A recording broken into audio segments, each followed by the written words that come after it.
So this article just came out in the New York Times about plantar fasciitis, and it has some major issues. This article talks about plantar fasciitis and lists treatment options like wearing sturdy shoes and resting, icing, and stretching to fix the problem. While all these things might be helpful in the short term, they are only band-aids covering up the root cause of the issue, and they're not long-term solutions. The foot has 26 bones and 33 joints, which all need to move and articulate with each other for the foot to have optimal mobility and stability. The foot needs to be able to pronate and to supinate so that the tissues of the foot can properly lengthen and shorten.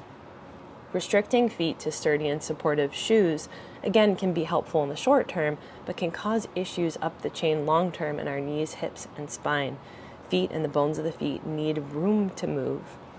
Having a foot that can move well and receive force and exert force properly helps distribute the energy from the foot throughout the chain of our body so that specific areas like the plantar fascia are not taking all the load or doing all the work all the time. This is why rest, ice, and stretching are not long-term solutions.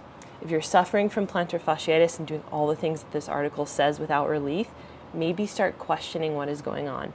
Investigate your foot mechanics and try some mobility and stability exercises like the ones being shown here so that you can really use your movement as medicine.